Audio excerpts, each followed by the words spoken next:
Oke, Assalamualaikum warahmatullahi wabarakatuh. Pada kesempatan ini kita akan sama-sama belajar tentang hidrolisis garam. Ya, sebelumnya kita sudah pelajari tentang asam basa. Ya, sekarang kita masuk ke bab selanjutnya yaitu tentang hidrolisis garam. Ini masih ada kaitannya dengan asam basa.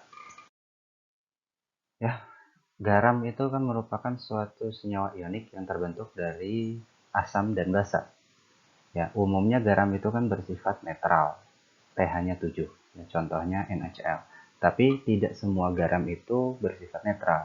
Ya, ada garam yang sifatnya agak asam atau agak basa. Ya, bagaimana itu? Ya, nanti kita pelajari. Kemudian hidrolisis, ya. Di judul tadi ada istilah hidrolisis. Apa itu hidrolisis? Yaitu reaksi penguraian ion garam oleh air atau reaksi ion-ion garam dengan air. Nah, garam yang dapat mengalami hidrolisis ini adalah garam yang mengandung ion elektrolit lemah. Nah, pada saat dilarutkan dalam air, garam ini akan turun menjadi ion positif, ya, yang umumnya itu ada asam, dan ion negatif atau basa. Nah, kita sudah pelajari bersama bahwa garam itu terbentuk dari asam dan basa.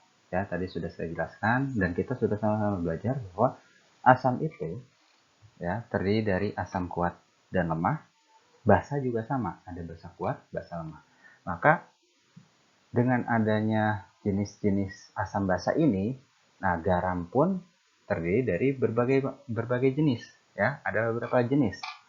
Ya, jenis pertama yaitu asam jenis garam yang terbentuk dari asam kuat dan basa kuat. Nah, inilah yang menghasilkan garam yang sifatnya netral, pH-nya netral. Ya, garam yang terbentuk dari asam kuat dan basa kuat. Nah, yang kedua, ya, garam yang terbentuk dari asam kuat dan basa lemah. Nah, karena asamnya kuat, maka sifat dari garam tersebut bersifat asam, ya, agak sedikit asam.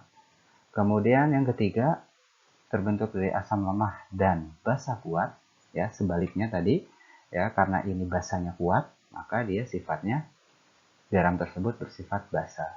Dan terakhir, kalau terbentuk dari asam lemah dan basa lemah, bagaimana sifatnya? Nah, sifatnya bisa asam atau basa, tergantung dari Ka dan Kb-nya. Ya, Ka dan Kb-nya. Dimana Ka dan Kb ini kan ciri dari suatu asam lemah atau basa lemah. Tetapan ionisasi asam, ya, Ka, atau tetapan ionisasi basa, Kb. Kemudian yang pertama kita pelajari tentang garam yang berasal dari asam kuat dan basa kuat. Ya. Garam jenis ini dia tidak mengalami hidrolisis, ya, sehingga bersifat netral, pH-nya 7. Contohnya NaCl, KCl, KNO3, BaCl2 dan lain-lain. Ya, bisa kalian searching lagi contoh-contohnya yang lain. Selanjutnya jenis kedua, garam ini berasal dari asam kuat dan basa lemah. Ya, untuk jenis ini terhidrolisis sebagian atau disebut juga hidrolisis parsial. Nah, sifatnya asam. Karena apa? Karena asamnya kuat, ya. Karena asamnya kuat, maka sifatnya asam. pH-nya kurang dari 7. Ya, contohnya ya NH4Cl, ya, dan lain-lain di sini bisa kalian lihat. Nah, contoh reaksi, saya kasih contoh reaksinya. Ya, di sini NH4Cl, ya, garam yang bersifat asam, dia di dalam air dia akan membentuk ion NH+, NH4+, dan Cl-. Nah, sehingga nanti di dalam air ini ion NH4+ akan bereaksi dengan air membentuk reaksi ya sebagai berikut nih. NH4+ bereaksi dengan H2O, air, ya. Dia akan menjadi NH4OH plus H+. Nah, di sini kalian bisa lihat dari hasil reaksi NH4+ dan H2O dia akan menghasilkan ion H+. Yang mana ion H+ ini apa? Ion H+ ini adalah ion yang menyebab apa? Ion H+ itu sifatnya asam, sehingga jika asam kuat dan basa lemah itu akan bersifat asam. Nah, yang ketiga, garam yang berasal dari asam lemah dan basa kuat. Nah, garam jenis ini sama terhidrolisis sebagian, ya sifatnya basa karena yang kuat adalah basanya. Ya, maka pH-nya lebih dari 7. Contohnya CH3CONa dan lain-lain di sini.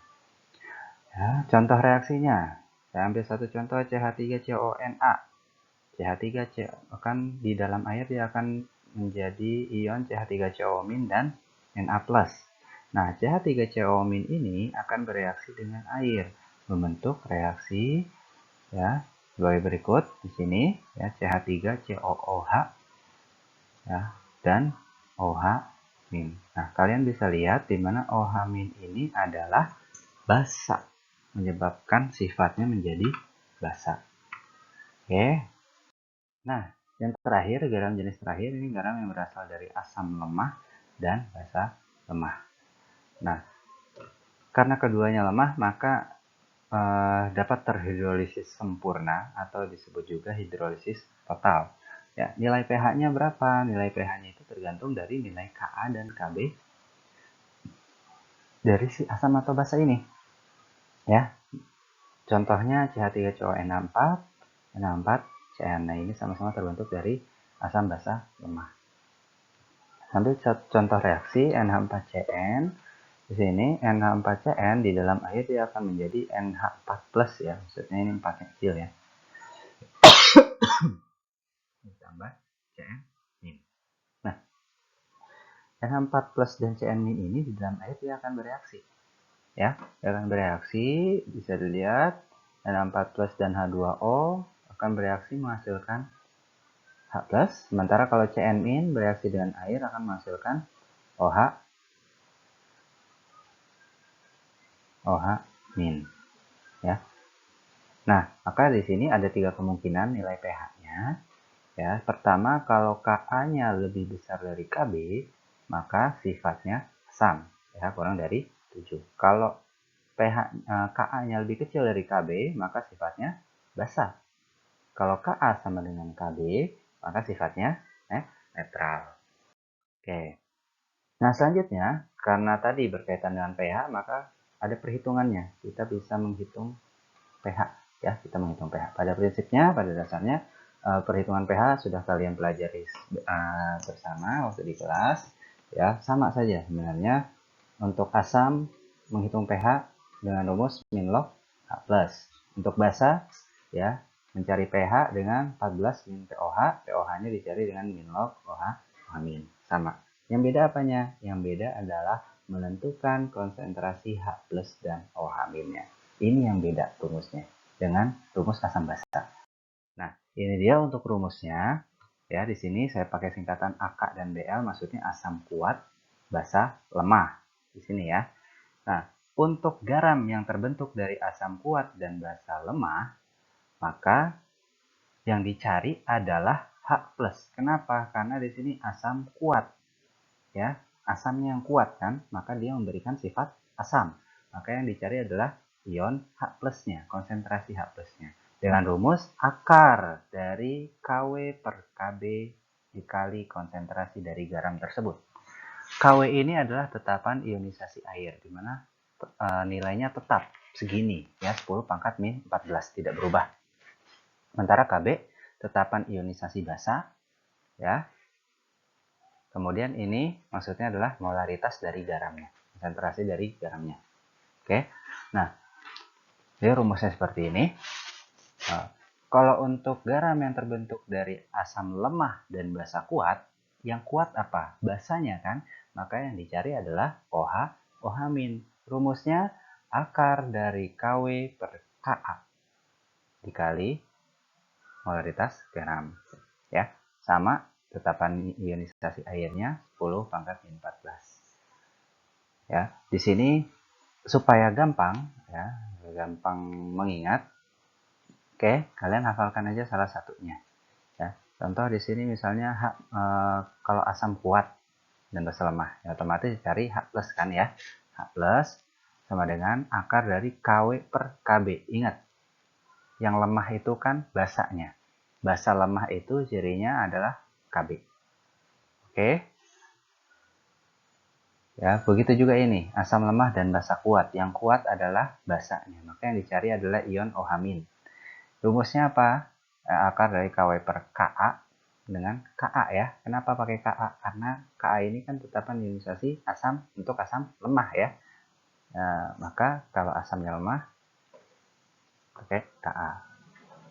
Nah, untuk yang terakhir, tentuan yang ketiga, kalau garam tersebut terbentuk dari asam lemah dan basa lemah, ada 3 kemungkinan.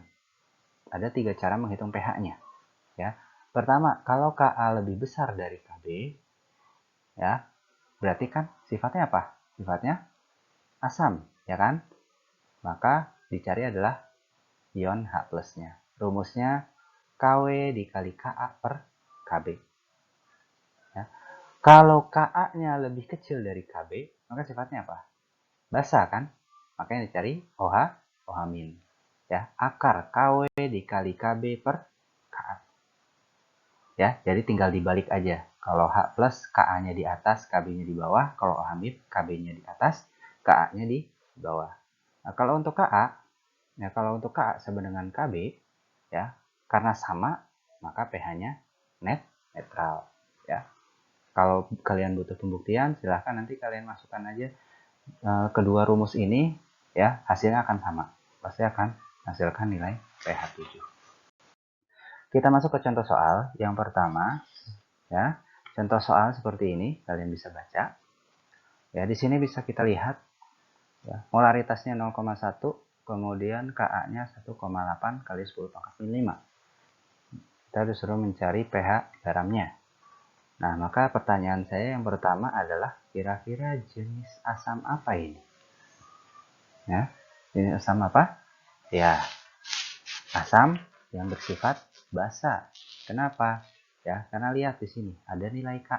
Ka itu untuk asam lemah. Kalau asamnya lemah berarti basanya kuat.